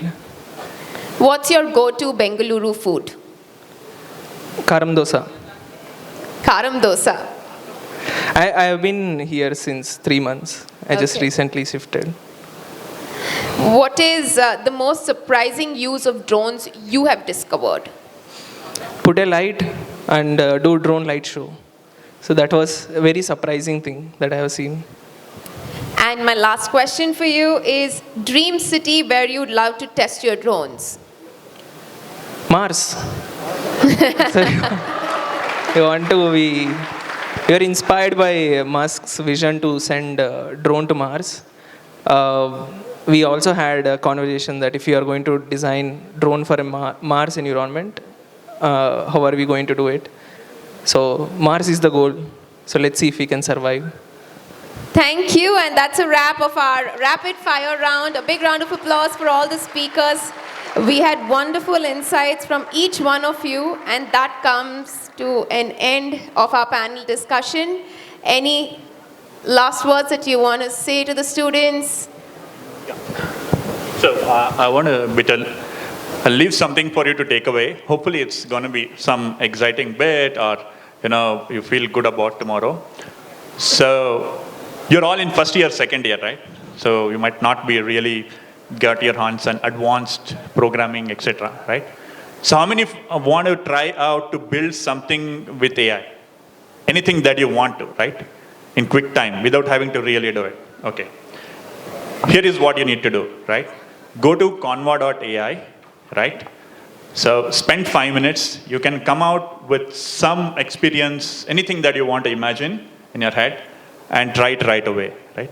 Now, further down the line, when you get more advanced, you can put it in an app, website, your own web page, your college, or anything that works, right?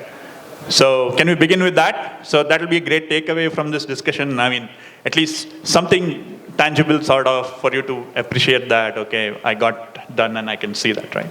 Beyond all the nugget of wisdoms you definitely have got here. Can I? See, only takeaway from, at least from this side, right? Like maybe all of us look more refined now, but please trust us that, at least I can tell for myself and for sure others, that every one of us learned a lot during our failures, okay? When we failed is the moment when we stopped, we thought why we failed, and we course corrected. So please do not be scared of failures. I think already it has been told, but just wanted to re-emphasize it because that's one area that I see in youngsters when they join the industry, right? That urge to outperform, not collaborate, keep things to themselves so that they can look like the best. That is not going to take you far when you come to the industry. So learn as much as possible to deal with failures, understand what led to those failures, and build on those weak links that led you to fail. That is what is going to be the true, positive outcome of your 4 years here, because learn it now so that you can practice it out when you come to the industry. And industry really appreciates people who fail and have the guts to stand up and say, I messed it up because of ABC, I've learned my lesson, and next time around I'll ensure that this will never happen. So please follow that. I'm sure that's the only key takeaway for me in my 20 plus years. And I'm sure all of us from this side will tell that we have had loads and loads of failures from which we have learned, okay? So please practice that. That's my only key takeaway for all of you. So one big takeaway is that I met co-founder at a college, right? And I think you guys had formidable years. You guys should invest in not transactional relationship, build an emotional relationship. I think we've spoken about it a little bit on that topic as well. These are the times that look at your life today and 10 years forward.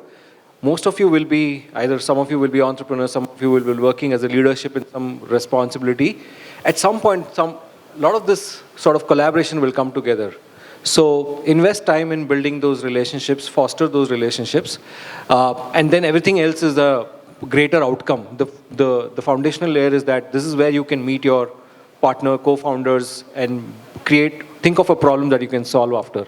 A great start, and personally I started when I was 21 years old, so I think this is a great platform that you're at today.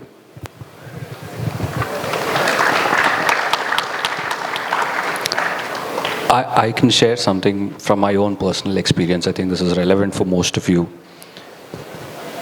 If you really want to be happy, successful, and content, you have to stop comparing yourself to others.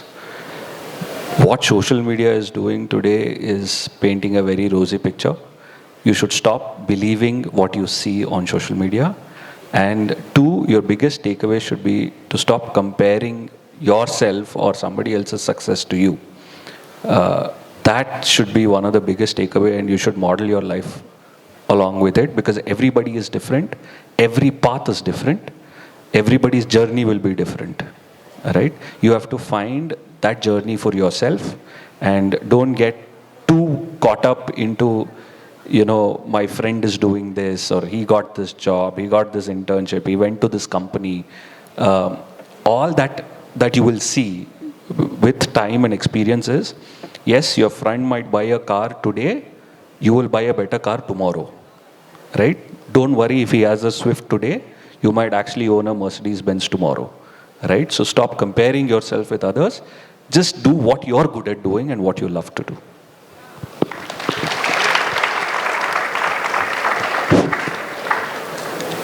So, just have fun. You know, NASA subsidiary or like extension, you know, like JPL, Jet Propulsion Laboratory. So they started out as a fun project out of college, and now see where they are. And lot of first year or second years are formative years, and you need to have a lot of fun, and also include some part of curriculum where you can take fun and make something out of it. So maybe like if you're going to Coorg or Kabini, whatever place you are planning, build something and take it there. Or if you are CS guy, take photos like Mark Zuckerberg did, compare it, do face mask kind of application, and read history about tech. So if you read a lot of history about technology, they came from very unknown places and fun places. They just were like miracles, like somebody did this out of curiosity and it came out. And maybe tomorrow, one of you can be that. And I really wish it, out of these 200 guys, at least one come out and help our Indian economy or whole country or whole world in a way. So that's it. But have fun, yeah. Now I request Mahale sir and Vaishnavi ma'am to please join us on stage for a group photo.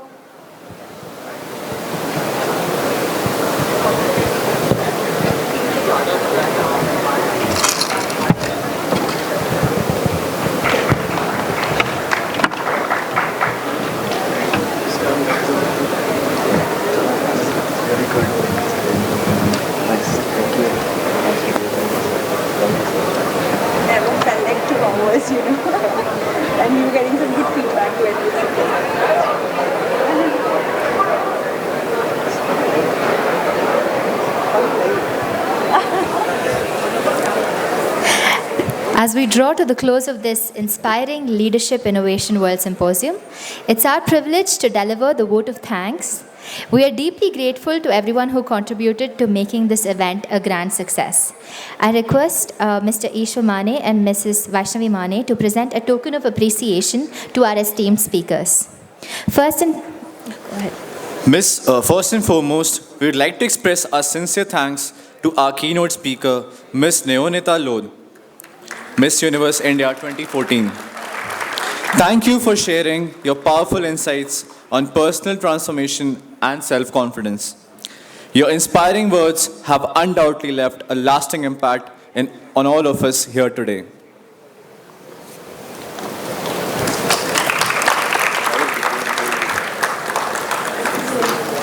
Next, we extend our heartfelt gratitude to our 5 esteemed panelists. Jayram Mahale, Head of Product at Slang Labs. Thank you for enlightening us on how AI is transforming user interactions and the future of multilingual AI assistants.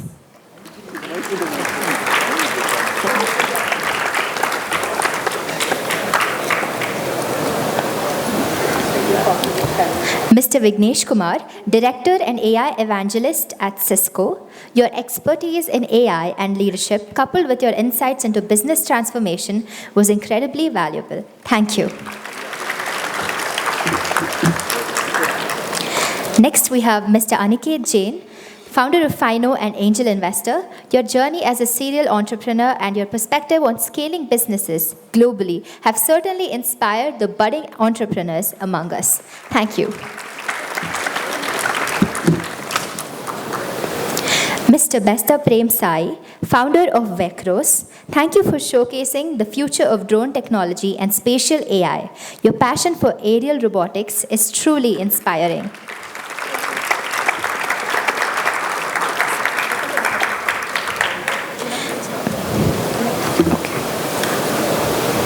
Just ask Pawan. Yeah. Mr. Pawan Kumar.